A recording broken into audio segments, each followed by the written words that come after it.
Blog Talk Radio.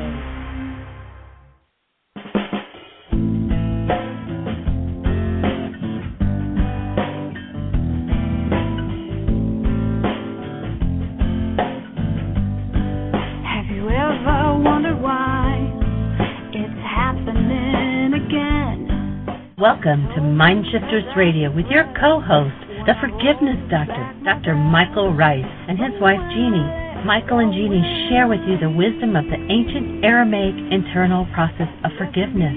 They offer tools and support 5 days a week from 2 to 3 p.m. Eastern Standard Time. They will support you in building a solid foundation within yourself to live in pure love. In Ar-amaic, Rahma. Michael is the author of Why Is This Happening to Me Again?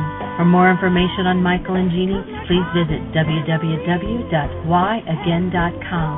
And now your co-host, the Forgiveness Doctor, Dr. Michael and Jeanie Ryce. And the truth that is rooted within me.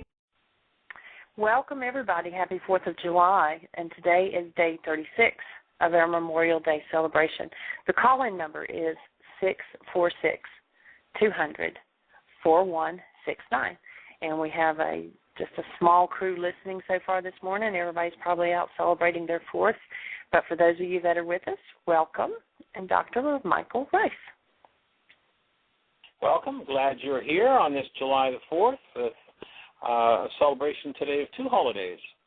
And one of those holidays, of course, is our carrying on of the celebration of Memorial Day to honor those who have been forced to murder or be murdered in war, and to be injured, maimed, emotionally scarred, and those who were touched by the lives who have gone through those things. And, of course, that's been all of us. And so our way of celebrating is an invitation to you to pick one issue today that you are willing to forgive, that you're willing to work through and let go of in order to eradicate the energy that contributes to the insanity on our planet of that thing we call war. And so we invite you to take one issue today, one hostility or one fear that is yours. And, of course, the way you can tell it's yours is you're feeling it. It's got nothing to do with anybody else but the person feeling it, and to work through that. And so whatever that is, if you're not familiar with the forgiveness process that we're speaking of, we invite you to go to our website, www.whyagain.com. On the right-hand side, you'll see a link that says Download Worksheets. And we invite you to take the first 3 links, download those 3 links, and one will give you the instructions for doing the reality management process. That'll be the first link. The second link will be the worksheet itself. The third link will be an MP3 of an earlier show that we did where we walked a young lady through the process of forgiveness. So welcome to the show. Jeanie, do we have any questions in the chat room? Any callers online? No, we have just a few people in the chat room, and we welcome them. Guests, as you can't write in the chat room unless you're logged in as a person, a member of the radio show, then you can email me at Jeanie, Jeanie, at whyagain.com, or you can call in. The call-in number is 646-200-4169 if you have a question or a comment. And we just welcome everybody here. We're having, it's starting to rain today, but we've had an awesome 4th of July celebration so far. My family always has a family reunion, and this year so far we counted 91 people. We're not sure we got everybody, but so we're just having a good time, everybody being together, and it's awesome. We hope you all are having a good one as well.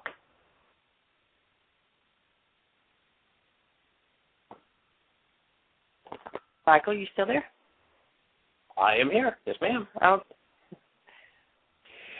So welcome, and today I thought we would talk about, seeing as how we're doing Memorial Day celebration and putting it together with July 4th, which is about liberty. How do we get to liberty in a society that is so imbued with hostility, fear, and control. You know, that one of the pseudo-solutions of the non-being mind that we spoke of in our earlier radio sessions around codependence is that one that says, if I could just control everyone and everything, nobody would get close enough to my pain, and therefore I wouldn't ever have to feel it again. And so today I thought we might talk about some of the keys to that process of achieving actual liberty and lay out the principles which support you in ferreting out the good, the wonders, the healing possibilities in every situation for any human being that's courageous enough to enter on the path of that healing. So many people are locked into a no-win existence because they think everybody else is the problem in their lives. And so if one finds themselves repeatedly in circumstances and feeling like they have to keep moving on, what's the solution? How do we change that around? And there's a very powerful set of tools that are given in the Ar-amaic Beatitudes. And the way that the Beatitudes are classically shared with us, it sounds like it's kind of a really nice philosophy, you know, like, gee, this is pretty cool as a philosophy. But actually in Aramaic, it's not just a nice philosophy, it's actually a how-to. It's how to get to the place where we are able to actually step into a mindset. In Aramaic, the word for a mindset or a neural structure is a tuv. Tuv being an attitude of mind or a neural structure. And it's interesting that in the Beatitudes, each of the Beatitudes starts out as with the word tuvehun. And, of course, in the Greek translations, that's been translated as blessed are they. But in Aramaic, there's no such concept available out of the word tuvehun. It's something quite different, and what it speaks of is a neural structure or an attitude of mind which will guide you, if it's active. So these Beatitudes, the first word is historically interpreted as a bestowed blessing, but rather in Aramaic it speaks of an earned reward. And, you know, these simple and practical teachings were delivered in the original Aramaic tongue, and in the 6th century all known Aramaic Bibles were burned. Many foreign ideas that were unsupported by the actual words of the man named Yeshua were put into his mouth, and as the teachings passed from Aramaic to Greek to Latin to Old English and finally to modern English, there are more and more distortions that show up in that translation. And so what we're working with here is, to the best of our ability, is ferreting out the first century meaning of each of the words in that text. For those who perhaps haven't tapped into this idea previously, and the director of a foundation is translating a copy of the oldest known New Testament in its original Aramaic language into English. And so what we're looking to do is to be as faithful as possible to the actual words of the man named Yeshua. And when you do that, you see that these Beatitudes are, in truth, instructions and methods for evaluating progress and supporting us in achieving a pretty exciting and very reachable goal. So they're the how-tos of living in what was called the greatest and second commandment, which were the keys to life and health. And obviously this is a pretty important word, this tuvehun, because it's used before each of the Beatitudes. This is Yeshua's first public teaching, and it's used over and over and over again. We're told, blessed are they, blessed are they, blessed are they. Well, tuvehun more properly translates, the Creator implanted in your mind neural structures which will guide you when they are active. If they are inactive, you who follow these instructions will come into conscious possession of and be able to use this latent guidance system designed to make available thoughts and actions that will increase your happiness and well-being. So before each of the Beatitudes, if you put that statement, you'll have a much more accurate idea of what exactly was being spoken of in the original Aramaic. So the goal is to activate neural structure that underlying all of our hostilities and fears, all of our insanities. In the last couple of days, the last couple of shows, we've read a quote from a fellow named Bohm who speaks about the fact that the problem in our lives is that there are faults within our own thought system.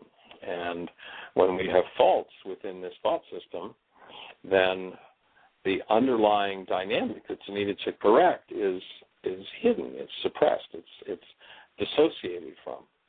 And so this is a set of tools for how to bring us back into association with a higher guidance system that will take us into that higher space of connectedness. Or, in other words, as we quoted the other day from Emerson, where Emerson says, get your bloated nothingness out of the way that the divine circuits may open or be in operation in you. In essence, that's the word founda-tion. And as we get our bloated nothingness out of the way, and how do you tell if you have a bloated nothingness in the way? Is there some form of hostility or fear in you? Then, with that hostility or fear, you've got yourself a challenge. Are you willing to work through that challenge? And so we want to look at these Beatitudes and see if there might be some gold in them. And I assure you that there is, if you can bring them into action within your mind or your life. But before we move forward with that, Jeanie, any questions or thoughts in the chat room, or anybody on the phone that might have a direction for us to go? Okay. No, everybody. David, welcome. Okay, is Tim with us? Is Tim with us, Jeanie? No, he's not in the chat room or on the phone. Okay, but David is here. Hi, David. Hi, Michael. Hi, Jeanie. Happy 4th of July. I'm doing very well. Yeah. You know, one of the things that one of the conversations that I had with you several years ago when we were talking about liberty and freedom, and it stuck with me from our conversation because in my mind, they were one and the same until you brought it to my awareness that there are two different meanings with that. And I'm thinking, a couple of 100 years ago, I don't know that I think the language was more about liberty than it was about freedom. And the meanings that and definitions that I took from that is that, and I hold it in my consciousness when I talk with people, that liberty is the condition of being free to choose as between ways of acting or living, with an implication of wisdom and voluntary restraint. And freedom, the definition of that, is enjoyment of personal liberty, of being, of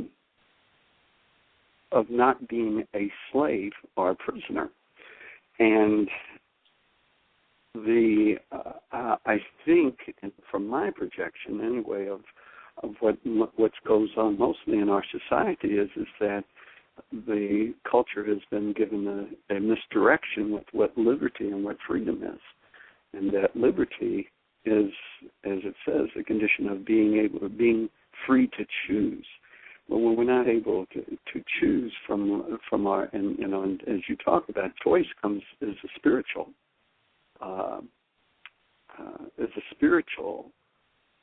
The faculty, rather than it's just something that's been given to me, so to speak. So I think it would be interesting to hear some comments from people listening in and or in the chat room that have some thoughts about that. This is 4th of July. It's liberty. It's not freedom. We have a liberty, we have the liberty to do this, and I think that the liberty has certainly fallen away based on the belief around freedom versus liberty. So if you have some comments around that. Sure. Well, to me, once you recognize there's no such thing as freedom, that we are all bound by the operation of the law, you have the liberty to step off a cliff. You do not have the freedom to decide which way you're going to go. You have the liberty to put your feet out of bed in the morning. You do not have the liberty or the freedom to choose that they'll go up to the ceiling instead of go to the floor. You're bound by law. And so in the sense that a lot of people today use the word freedom, well, I want to do what I want to do whenever I want to do it, and I want to do it without any consequences. It's like good luck, because no such thing exists. Inherent in every choice you have, should you have reached the place in your life where you actually can make choices, which few people ever have. Most people are bound by decisions and don't even know there's a difference between decisions and choice. Then you recognize that you have the liberty to do as you choose to do, as long as you're not physically restrained. And when you make the move to do what you've chosen to do, should you have the faculty of choice in operation, then you're going to be bound by the consequences inherent in the eternal laws of the universe. And, it's interesting to watch how many people prattle on and they want the government to fix them if they use their liberty unwisely and do things that are self-destructive, They want somebody to fix it for them. The person who says, I have the liberty to get on my motorcycle without a helmet, yep. And when you need $200,000, $400,000, $500,000, $700,000 worth of surgeries to take care of your head, you want somebody else to take care of that. And you think you have the freedom to do what you want. And, the truth is that we do have the liberty to do as we choose to do if we have choice. Or we have the liberty to do as we decide to do. If we know how decisions are made, that might be useful. But freedom's a whole different game. And so I wouldn't go along with that dictionary definition, David, of freedom as personal liberty. You lost you, Michael. I'm not hearing you. Can you hear me? I can hear you, yes. Can you hear me now? Jeanie, is Michael still there? I am. Yes, and I'm hearing him fine. Might be me that's lost the connection. Maybe try dialing back in, David. Anyone there? Yeah, David, we can hear you fine, so it must be your phone. He apparently can't hear us. I'm going to disconnect him, and then he'll have to call back in. Okay. So does anyone in the chat room or anybody else on the phone have a thought or a comment about that idea of liberty versus freedom? And, of course, we're just here to support everyone having liberty and understanding the responsibility that goes along with what you do. And as we recognize that we have that in a way in this country that has rarely been seen on planet Earth before, it becomes something very precious. And I love how Gandhi said it, when it came to defending the liberties of other people who were native Indians in South Africa as they were being abused by the government. And that was that he was willing to die in the cause of regaining liberty for those people. But interestingly enough, he wasn't willing to kill anybody for it. He said it was a cause for which he would not kill, and that there was no cause for which he would kill. And too often we have people who are ready to go out and use the liberty to take liberty away from another, as though that could possibly benefit us. And once we get back to the knowing of who we are and the responsibility for our choices, then we start to live in a different world. Did David come back on yet? I've turned him back on. Yeah. Hey, can we hear us now, David? I can hear you now. All of a sudden, and then I lost the connection with all of it. And I think I got the gist of what it is that you were talking about. One of the statements that someone gave me was, I changed the wording of that because it flows with that. And I think it's what it is that you're talking about. I have the liberty to choose any kind of life that I want to live. I do not have the freedom to. If you're able to choose. Pardon me? If you're able to choose. Well, yeah. If coming from the consciousness, I mean that's a choice. That it is. I have been given the liberty, being of my truth. Well, but there's another level in terms of understanding how the mind operates, and that is someone says, well, I have the liberty to rage just like my mother did when I was a kid. And they think that's a choice, and in truth, that's not a choice. It's a decision. It's something that's stored in brain cells. The mind presents it as an option, and people just play out that option, and they think, now that's my choice. And that does not fit in the category of choice once one understands how the mind works. That's a decision. It's stuff stored in brain cells. Something resonates those brain cells, and that decision takes over. And we have this continuous decision-making machine. And if we think that when we're making decisions that we're making choices, then we'll probably never arrive at a place where we actually truly are at choice. We will simply play out the decisions of the past generations. And we have the liberty to learn how the mind operates and how the true being that we are functions. Of course, in this work we define, and we use this one just about every show to offer to new folks. If you're new to the show, the way we define a human life is just hold a newborn child, and you'll have a direct experience of a human life. And that human life is always described by everyone that I've ever run into as love. In some way, shape, or form, the newborn, we all know its essence. And in our essence is a faculty called choice. And that is not inherent in what the culture generally calls the mind, and what we're going to call from now on the replicate mind. That there is a function of the storage of information in brain cells that most people call mind. If I say, don't think about the color of your car, most people say, well, there I am now thinking about the color of my car. And I'd offer that person is not thinking about the color of their car. The mind made the decision. That is, brain cells fired according to what information was presented, and whatever's in brain cells comes to the surface and governs awareness. So if your car was red and I said, don't think about the color of your car, and what pops in is red, there was no choice involved in that. That was purely a decision. Brain cells fired.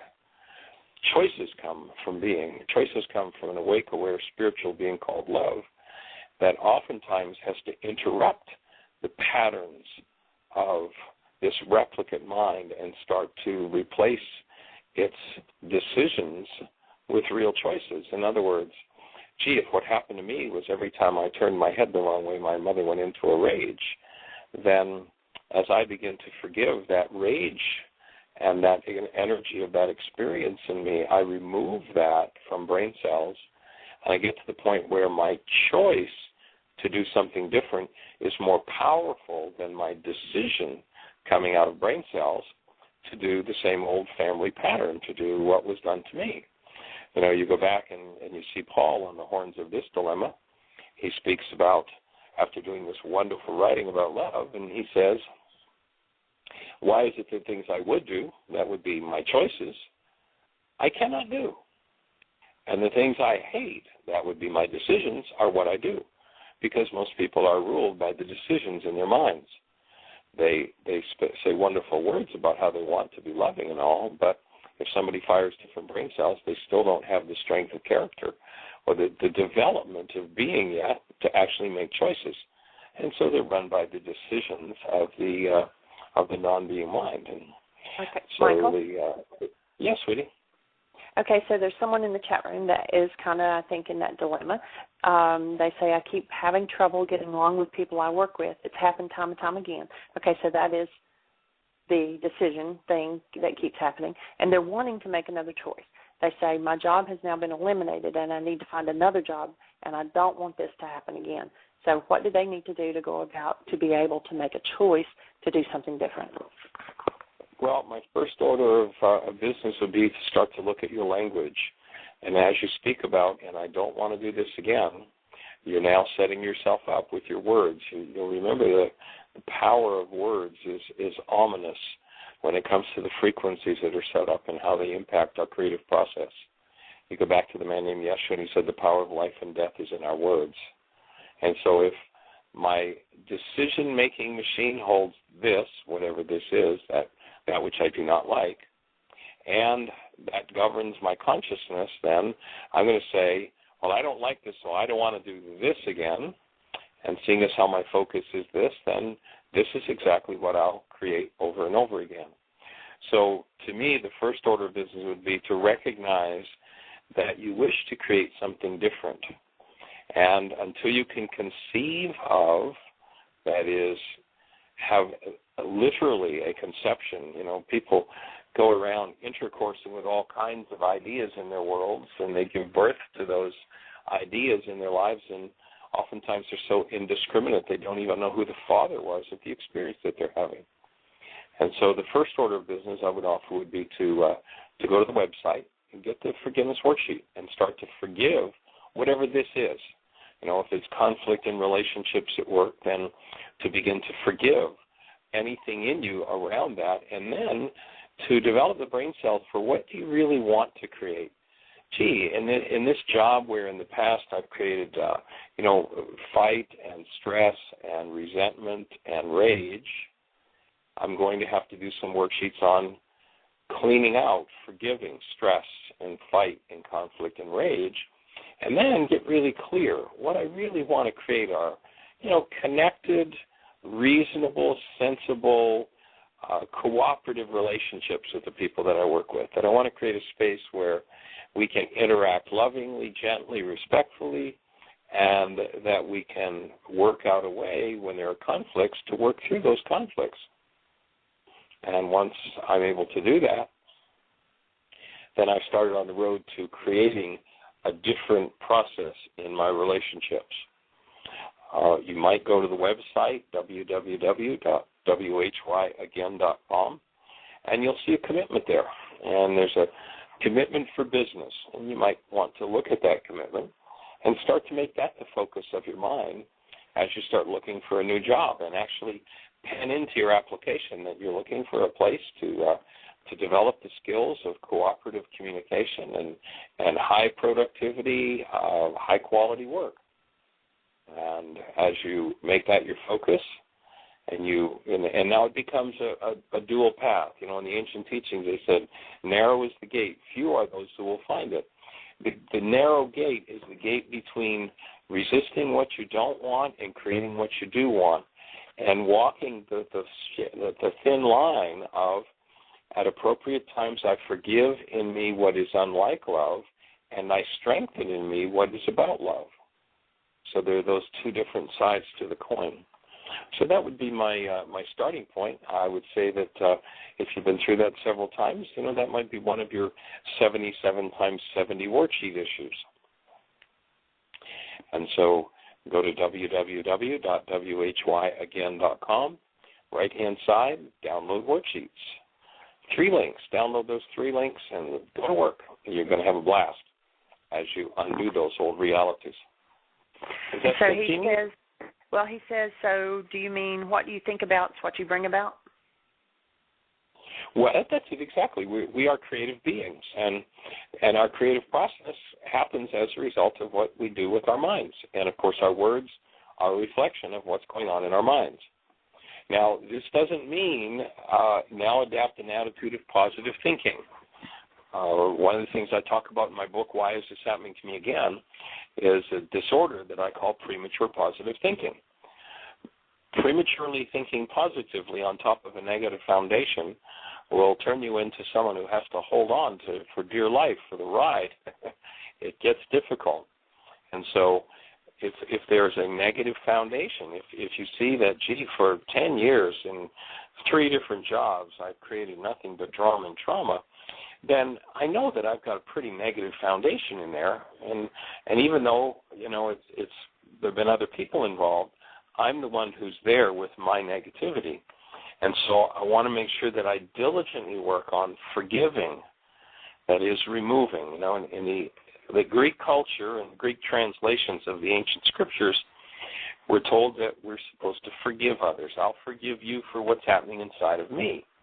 But wait a minute, I want to change what's happening inside of me. I don't need to forgive you for it. If it's happening inside of me, it's happening inside of me because it's inside of me. So I'm going to apply the tool of forgiveness to that inside of me. And so you want to be in ownership of any negative foundation that you have. You don't want to just put icing over a cesspool. You want to clean out the cesspool. That's the forgiveness work. And then if you don't have much of a foundation, let's say in your family system or what have you, or in your business life for really positive working relationships, then you're going to have to go to work with building the brain cells for how do I create positive working relationships? What do I need to do in order to create a wondrous space where people love to be here, love to play, love to heal, love to produce wondrous things, whatever those wondrous things are that my business life is about. So again, it's that dual process, not premature positive thinking. You know, if you have a foundation for a one-story building and you try to be a positive thinker and build 10 stories on it, the first little whisper of a breeze that comes along is going to knock it over. You want to go in and shore up and clean up the foundation. Once you've got the structure, the foundation all in place, great, positive, think your way to the stars. But make sure your foundation is set to hold what you're positive thinking about. Okay? What you'll find is it will change. We have a young lady that, actually, Julie Haverstick at Heartland, wrote a book called Healing Children, Loving Children for school kids. But early in her career of working with this work, she had a niece who was worked for a large company in New York, and her niece was coming to visit her for a weekend, was pretty distraught because she had a boss with whom she had an acknowledged hate relationship. She hated her boss hated her. And so Julie lived in Dayton, Ohio at the time, and her niece flew in for the weekend, and they spent the whole weekend doing worksheets around her boss. When she went back to work on Monday morning, her boss, after a couple of hours, called her into the office and asked her what was going on. Something's changed. And she shared with her boss the worksheet process. She said, I've been doing worksheets around you and what's been going on in our relationship. And I've been doing this all weekend. So her boss was like, well, show me. She showed her the worksheet. Her boss loved it. And she and her boss started doing worksheets together. This young lady was at the pinnacle of her career. She had a high school diploma. She was never going to go any higher with the company. And about 6 months after this incident happened, a posting came up for a job for which you needed a university degree, and she had no university. The boss, with whom she'd had an acknowledged hate relationship before they started doing worksheets together, went to the management of the company and said, this woman is qualified to do the job that requires this university degree, so we're going to give it to her, and we're going to pay her to measure it with that position, even though she doesn't have the degree, and you're going to pay for her education to get the degree to justify having the job. So the person she had this acknowledged hate relationship with became her support and literally more than doubled her salary and paid for her education to get it. Forgiveness produces some awesome results. So forgiveness is going inside ourselves and removing what never belonged. How can you tell if there's something in there that never belonged? Is your physiology producing any form of hostility or fear? If so, welcome to the club. You have work to do. Forgive. Remove that from yourself. It's not about letting somebody else off the hook for the fact that it's there. And what will happen is that will put you into a space where you have a connectedness and you live in your original being, which is love. And that really is the first beatitude. In the historic interpretations from the Greek translations, we're told the first beatitude is, blessed are the poor in spirit, theirs is the kingdom of heaven. But in Ar-amaic, what it says is, you who have a home in the active forces from God. How do you determine what the active forces from God are? Hold a newborn child. You'll know what they are. Do you live in the presence of your human life? That human life, that awesome presence of love are the active forces from God. If you live in that, then what the Ar-amaic Beatitudes say is you will have a heavenly estate. You'll live in a different place than the old hostility and fear-based mind. And now whether that's in your personal relationships, your work relationships, your play relationships, whatever it is, you get to create a whole different game when you choose to live connected to your original human life. First Beatitude. Very practical stuff. Jeanie, any thoughts in the chat room on that? So they say, so should I start with the forgiveness worksheet? And I would say yes. Start with the 7-step one, which is the first link on the download worksheets is the chapter 24, which is the chapter 24 of the book where Michael is walking someone through doing the worksheet. Then there is a link for the 7-step worksheet, and then there is a link of one of our radio shows where we walked someone through doing the worksheet. So you can read of how to do the worksheet. You can listen to the radio show where we walk someone through it. And then, yes, start with, there's a 7-step, there's a 12-step, there's a long form. There's several of them, and we always suggest start with the 7-step, which is the simpler worksheet. That way you can get the hang of it. And then, of course, take it to the next level by doing the more difficult ones. But I would say, yes, that's where you need to start. How about you, Michael? You agree? Awesome. Exactly on target. I didn't say it better myself, sweetie. So any callers on the line, remember our phone number. If you have a question about anything we're speaking of, we'd love to hear from you. And the number is 646-200-4169. Just call in. And if you have a comment or a question, push 1, and you'll get to talk to Jeannie's sweet voice. And she will patch you through, and we'll get to talk live. Actually, we have Miss Julie on the phone. I don't know if she wants to talk or not, but you were just talking about her and telling what good work she did with the Healing Children, Loving Children, and working with her niece. Julie, would you like to add any comment about the worksheets or about anything? And happy 4th of July, too. There. Am I on air? You are. Welcome. Happy 4th of July. Happy 4th of July to you, too. I was just actually talking to Wendy because she wished me happy birthday on the 2nd. And we were just talking about how her life is so much different. And we talked about, once you learn how to do the worksheet, it's so much better than, doing the crisis management type life. Just doing the worksheet every day, you can manage your life so much more easily. So we were actually just, talking about the whole thing about how happier she is living the life with tools. And very grateful. And, in fact, she gave me a bottle of philosophy called Gratitude. And it just has all these things that she's thankful for what I have done and participated in her life. And that's pretty cool. Yeah, it was kind of she wanted to give me something that actually said how she felt, and it's really the philosophy bottle is very, very sweet. So, very cool. Anyway, she's doing great. Just wanted you to know, and she's very thankful for everything. Of course, she knows she has a new life. Fabulous. And is that philosophy bottle something she just created that came up with out of the blue? No, it's sold at Sephora, and it's called Philosophy. And what they have done is they've put just wonderful, loving messages on these bottles. And this one was called Gratitude. And she said that when she saw it, she said it just said exactly how she felt towards me and towards, what has happened for her in her life. And, she really is an awesome career. She's living a nice lifestyle, much better than before. Cool. Fabulous. Okay. And thank you, you for having the space of Heartland and having the space of teaching tools. You've created, because you supported me, I was able to support her. So we're all grateful. Fabulous. Well, I join in that gratitude, and so I'm understanding that it's a water bottle that has these words on it of gratitude? No, it's actually, let me go get it. It is in the back. It's actually, this one happens to be like a soap that you can use to have a bubble bath, or you can use to wash your hair or something like that. And cool. Yeah, so it's a nice purple color, too.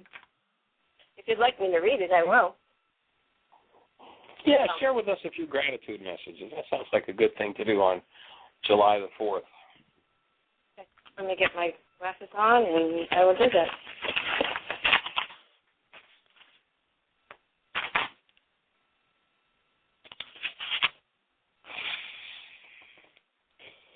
It says, with gratitude, philosophies, thank you for being my friend. Thank you for showing you care. Thank you for the nice, warm hug. Thank you for the words of love.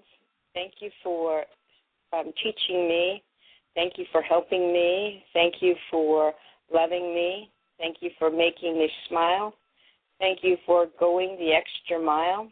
Thank you for your listening ear. Thank you for letting me shed a tear. Thank you for your gentleness. Thank you for your tenderness. Thank you, wonderful you. That's pretty cool. Well, you deserve that. I know you've changed her life dramatically with the support and the tools you've given her, so that's Absolutely. pretty cool. Well, thank you. And, all right. and gratitude to you, too, and Jeanie, too. Thanks, Julie. We'll see you in about a week. Okay, good. All right, love you. Questions? Michael, we have another caller on the line, and this is Great. Diana from Atlanta. Diana, you're on the air. Hi. Are you doing like readings or? No, I think that would be a different show. That would be Carol's show, and that's on Monday and Friday mornings at 9 o'clock. Basically what we're working with in particular is the ancient Ar-amaic idea of forgiveness and supporting people in being empowered to take charge of their lives from within by changing their internal dynamics through the ancient Ar-amaic idea of internal forgiveness, where, we live in a culture where people tell us, well, I'll forgive you for all this terrible pain that you caused inside of me, which, of course, if somebody's got some kind of terrible pain inside of them, letting somebody else off the hook for the fact that it's there is not going to change it. In the ancient Ar-amaic language, you'd never be invited to forgive another. You'd never be invited to forgive yourself. You'd be handed a tool with which you go inside yourself and change the root of your creative process, and in particular, the root of your pain, if you have pain. And so that's what our work is about. We're on Earth Angels Network, and Carol Guy has a show where she does more reading-type things, but that's not the thing we're involved with. Well, I have a question then. Maybe you can help me with this one. We'll do our best. Okay.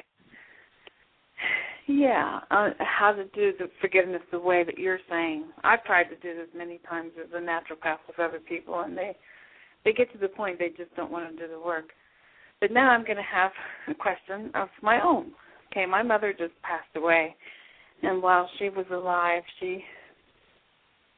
whenever I talked to her on the phone and didn't live in the area, we were fine, her learning what I was learning in natural healing and holistic nursing and all the things I was doing. But then she would want me to come home and live with her, and when I came home, she would treat me horrible. She would say, the rest of the family doesn't like you. I'm going to prove to them I don't like you too, because they didn't like any of the spiritual things I did. So basically, now Mom just passed away. So I know I forgave her during her passing because I stayed with her and helped her purify her soul and make sure she got over safely. But I know now I have to disconnect from my family in order to move forward in my spirituality. They don't even believe in holistic healing and health. It's still all of the medical doctor and pharmacy is God to them. So they don't believe me and think I'm sacrilegious. So basically I do have to cut off from the family.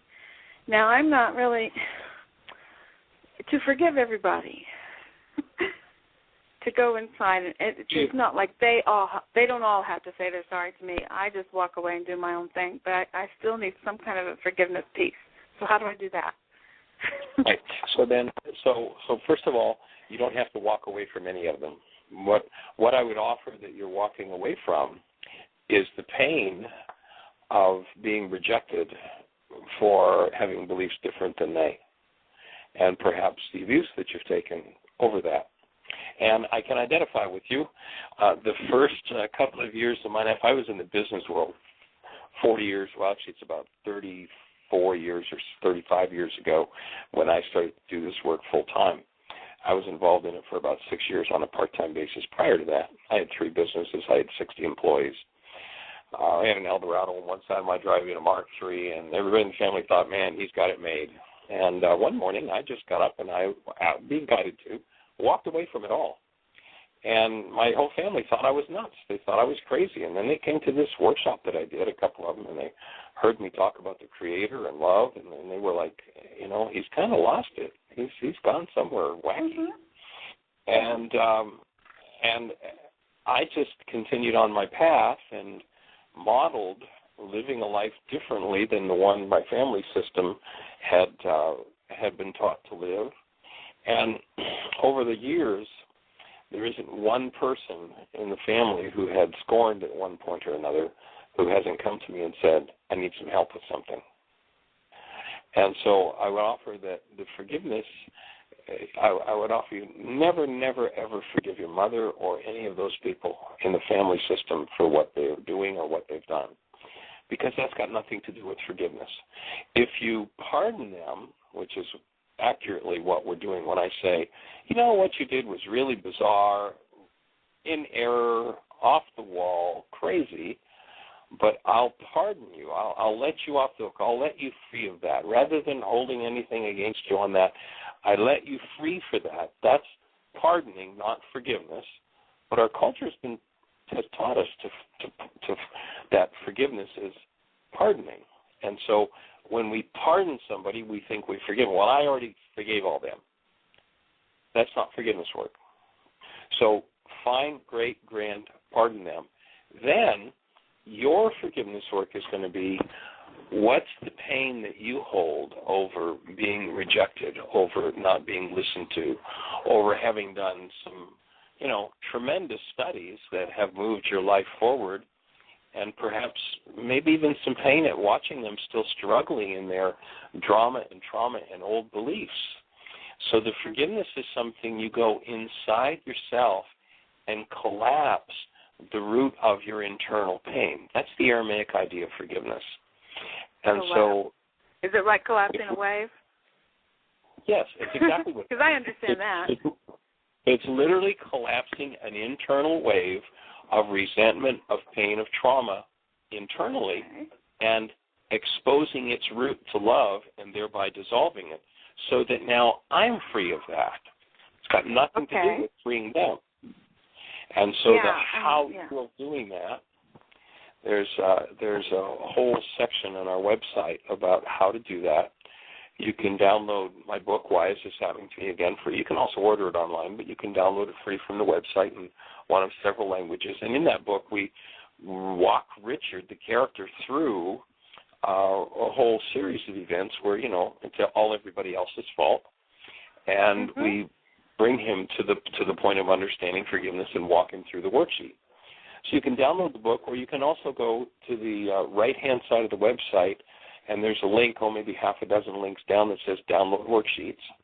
And if you click on that, the first 3 links under Download Worksheets are an explanation of the forgiveness process, as it is in the Ar-amaic, which is, how do I go inside myself and collapse that which holds my pain? And then the second link is the actual worksheet itself, the how-to. And there was a technology. There's a way in Ar-amaic that they had figured out to go in and collapse the dissociated mind. What we tend to do when we're in pain is we tend to deny ownership of our pain, thereby dissociating from it. And then once we dissociate from it, that pain controls us. And it's not changeable until we can collapse that dissociated mind, until we can crack its barrier. And the technology of forgiveness in the Ar-amaic, they showed exactly how to do that, and that's the second link there. And then the third link is a recording of an earlier radio show where there was a young lady named Pamela who was kind enough to come on the show, and we walked her through the forgiveness process. So those first 3 links will show you that Ar-amaic technology and how to do it.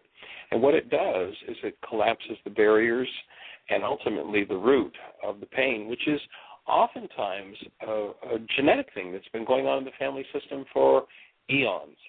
Maybe there's somebody you identify with. You had a great uncle who was an herbalist, and, he was the outcast of the family because they thought he was, whatever, judgments they chose to lay on him. So there might be a genetic component to it as well. And as you use that reality management worksheet, that is the forgiveness process, you'll find that you'll just pop, collapse right down to your genetics and remove it from your bloodline. Yeah, and I've been trying to do that on my own. I get instructions through my heart. Very similar to what you've said. So it's interesting that I will find the missing pieces when I look at what you've done, because this is familial. And my grandmother, who was much like me, who did natural healing, and everybody didn't like her. She was way before her time, and I guess I am too. But I think that, it's a little bit further than I thought it was. So I can get rid of all of that as far as how they felt about her and how they feel about me. Absolutely. And it'll actually better my abilities to come back full strong, right? Precisely. And you have this awesome gift from your grandmother, which is, oftentimes the family doesn't want to see it, because what happens is when somebody goes into real, true natural healing, that means everybody has to take responsibility. And you listen to the family gossip and the family game, and it's all about how, and you made me this, and she made me that, and Aunt Harriet, she hurt me, and Uncle Bill, he really traumatized me. And nobody wants to be responsible. So, obviously your grandmother had this knowledge, and you were blessed to have it passed to you. And you know what? As you go in, and that Ar-amaic technology, there's no place on the planet that I've seen in 40 years, and I've studied just about everything I could get my hands on. There's no place on the planet I've seen how to collapse these projections and to crack the dissociated mind. But in the ancient Ar-amaic teachings of a man named Yeshua, he knew how to do it. He shared it with us. Yes. That's the technology that's in those first three links. And you will free your grandmother from the trauma she had of it, and open the space for the whole family. It's an awesome opportunity, and we certainly join you in it. And as you begin on that, using that tools, because there's some challenging parts in doing it, we would love to hear from you with questions, refinements, the how-to, and of course, if you decide you want to take your work to a whole other level, we also, actually in about 2 weeks, we start our intensive season at Heartland, our teaching center in the Ozarks. Where are you located? Oh, I'm in Indiana. Yeah. Okay. Well, I would actually love to be part of the teaching. I have a Doctor of Naturopathy degree, and I am board certified holistic. So I could even help teach classes.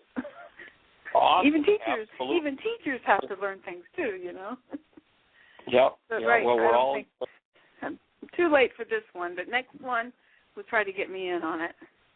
Yeah, well, we're all eternal students. We're actually, it's interesting, we just recently spent some time out in Las Vegas, and we have a medical doctor there who's becoming more and more naturally oriented, and he's actually writing prescriptions to his patients to do forgiveness work, which is pretty awesome. He's doing some fabulous work, especially in the Hispanic community out in the Las Vegas and Pahrump, Nevada area. It's really very powerful, very cool to be part of. There's a medical doctor here who's doing more natural, too. His name is Dr. Geyer. He's like one of 11 who's on the board of alternative meds, so you may even be able to look him up. But I'm close enough that eventually. Yeah. So when will the next one of these? Well, actually, we start a 9-day Why Is This Happening to Me Again on July the 18th, so about 2 weeks from now. And then we go into a teacher's training. Second segment of that is an 8-day teacher training. And then we'll do a 16-day Laws of Living, and that will be, at this point, it looks like that's going to be our intensive season for this year. And then normally we do a 65-day intensive each summer, and there are 6 different modules in that intensive process. And the last couple of years, with the economy being the way it is, it seems like a lot of people are really shy about spending money, and traveling seems to be a problem. So we're scaling back our summer, and this year it looks like it's going to be about a 33-day intensive instead of our normal 65. But we'll do that again next year as well. Yeah. And we have. Where can I write my email? I would like to talk to you further about it. I don't have any money coming in right now, but I would definitely do a work program in order to come up and help teach some of your classes, learn some of them and teach some of them. You could evaluate where I'm at, and maybe in the future we could think about that. Sure. Well, we're wide open to doing work support programs. We have a system set up for doing that. And if you want to, you can go to the website under intensives, and you'll see a description of the work support. We have anything from a 40-day up to a 2-year program. for people who want to come and really in-depth study and ultimately either for their own process or actually teach the work. So, and we have 15 different DVDs, 2-hour DVDs of live workshop that lay out the tools. But the most important one by far is the reality management worksheet that's on the download worksheets section. And as you start to do that, you're going to see some awesome things, because what happens when you actually do forgiveness is you collapse the part of your mind that projects and says, well, I just have to get away from them because they're the problem. Of course, when you take the geographic theory, you take everything that's inside of you along, which means it doesn't tend to work very well because all the same stuff is still there. But you collapse that projection, and all of a sudden you come directly in touch with the root. And you're probably going to find some of the roots that your grandmother grew around being rejected by the family and berated by the family, and all the stuff that goes along with, many times dogma and doctrine is used to make sure that nobody violates the code of, the person who wants to pretend they're God and run the community. And the person who knows better, it sounds like your grandmother and yourself, they challenge those folks, and it can get pretty brutal, as you know. Well, and society has done that, too. I was one of those in 2006 that they decided to, the Quack Watch decided to take me down financially and not let me continue to work, because I also a regulated registered nurse. So every time I get a job, they see that this flyer, which was a fake flyer, somebody put a flyer up about me, and I was actually charged for it with a big fine, and I knew nothing about it, had never been there, refused to pay it. Every time I get a job, it leads back to that. My last 5 references have been everybody found that I put up a fake, misleading flyer. And so my ability to do registered nursing, my means of income collapsed also. So I could no longer support my natural healing. But then I was called back here to take care of my mom at the end of her life. So I'm in both parts, the family and society. So I actually need to, and I have gotten, the different psychics who are really good have told me things, like Jupiter's coming into the 9th house, that's travel, so definitely I have to leave to do my thing. I came back to Indiana just to help my mom pass over. I don't need to stay here with 90 family members who are persecuting me. I don't need that. So, but as far as the society thing, getting back to work has been a problem too, because the references say that I put out misleading flyers. This is the thing that one of the managers said, we just don't have naturopathic doctors as nurses in our hospitals. So, because I finished the ND program, I thought it was going to be a great thing for me, and it ended up hurting my career. They don't want a naturopathic doctor, nurse, to work in the hospital. So I understand. I remember a few years ago at Heartland, we had a woman who was a nurse who came, and a lot of the in the hospital she worked in, there were a number of nurses who were doing Barbara Brennan's hands-on healing work, and the director of the hospital became so enraged that he actually put up a sign in the nurses' lounge that said there will be no healing in this hospital. It's just like the insanity of the non-being mind is just amazing. And it sounds like, you've come home to work. You've come home to some work that's going to change your life dramatically as you start to do those worksheets and clear out all of that stuff, which will take you to the next level of empowerment. And we're here to support you, and we're glad that you found us. Well, that's great. I was told that I would meet somebody, or maybe even more than one somebody on Blog Talk Radio. So I'm glad that people are reaching out who can gather these who have fallen down for the reasons that we have fallen down. We're working at it really strong and going full force, but not looking at who's looking at us. Well, I'll tell you what, so I'll do that program, and we'll keep in touch. Let you know where I'm at. Blessings. I look forward to it. We're down to about our last 20 seconds, so we're going to say goodbye and join you in creating the best year yet of your eternal life. Blessings. Call us back. Thank you for listening to MindShifters Radio with the Forgiveness Doctor, Dr. Michael Ryce, and his wife, Jeanie, who present the internal Ar-amaic process of forgiveness. Michael and Jeanie are here every Monday through Friday from 2 to 3 p.m. Eastern Standard Time on Earth Angels Radio. For more on Michael and Jeanie, please visit www.whyagain.com. That's www.whyagain.com. Continuously